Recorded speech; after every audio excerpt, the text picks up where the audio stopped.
വാങ്ങി ഭരണം നടത്തുന്ന സർക്കാരായി കേരളത്തിലെ LDF സർക്കാർ മാറിയെന്ന് BJP സംസ്ഥാന അധ്യക്ഷൻ രാജീവ് ചന്ദ്രശേഖർ. തൃശൂർ സൗത്ത് ജില്ലയിലെ വികസിത് കേരളം കൺവെൻഷൻ ഉദ്ഘാടനം ചെയ്യുകയായിരുന്നു അദ്ദേഹം. കടം വാങ്ങിയ പണം അഴിമതിയിലൂടെ മുക്കുകയാണെന്നും അദ്ദേഹം കൂട്ടിച്ചേർത്തു. വികസിത കേരളം കൺവെൻഷന്റെ രണ്ടാം വേദിയിലും BJP സംസ്ഥാന അധ്യക്ഷൻ രാജീവ് ചന്ദ്രശേഖർ LDF സർക്കാരിനെ കടന്നാക്രമിച്ചു. അസത്യങ്ങൾ പ്രചരിപ്പിക്കാനും കളവ് പറയാനുമാണ് സംസ്ഥാന സർക്കാർ ശ്രമിക്കുന്നത്.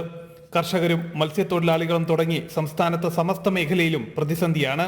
ഇവയെ കരകയറ്റാൻ സർക്കാരിന്റെ ഭാഗത്തു നിന്നും യാതൊരു നടപടിയും സ്വീകരിക്കുന്നില്ലെന്നും രാജീവ് ചന്ദ്രശേഖർ പറഞ്ഞു. നമ്മുടെ നാട്ടിൽ ജനങ്ങൾക്ക് മാറ്റം വേണം. അത് യുവാക്കളാണോ, സ്ത്രീകളാണോ, മഹിളകളാണോ, കർഷകരാണോ, മത്സ്യത്തൊഴിലാളികളാണോ, ഗവൺമെന്റ് വർക്കേഴ്സാണോ, എല്ലാവർക്കും വേണം ഒരു മാറ്റം. മടുത്തു. ഞാൻ തന്നെ ഒരു 1.5 കൊല്ലം ഇവിടെ തിരുവനന്തപുരം ഇലക്ഷൻ വന്നു കഴിഞ്ഞിട്ട് ഇതെല്ലാം കേട്ട് കാണുമ്പോൾ എനിക്ക് തന്നെ ഒരു മടുപ്പ് വന്നിട്ടുണ്ട്. ഇവിടെ മാറ്റം കൊണ്ടുവന്നേ പറ്റൂ. 2014 മുമ്പുള്ള ദുർബലമായ ഭരണ സംവിധാനമുള്ള ഇന്ത്യയല്ല ഇന്നത്തേത്. ഇച്ഛാശക്തിയുള്ള നരേന്ദ്രമോദിയുടെ ഇന്ത്യയാണിത്. ലോകത്തിന് വഴികാട്ടുന്ന ശക്തിയായി ഇന്ന് ഇന്ത്യ മാറിക്കഴിഞ്ഞു.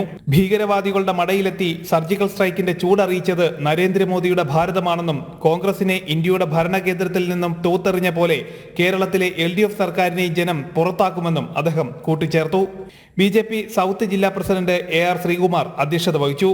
BJP സംസ്ഥാന general secretary MT Ramesh, BJP സംസ്ഥാന vice president advocate B Gopalakrishnan, സംസ്ഥാന സെക്രട്ടറിമാരായ A Nagesh, advocate S Suresh, മുൻ BJP ജില്ലാ പ്രസിഡന്റ് അഡ്വക്കേറ്റ് KK അനീഷ് എന്നിവർ സംസാരിച്ചു. ജനം, തൃശൂർ.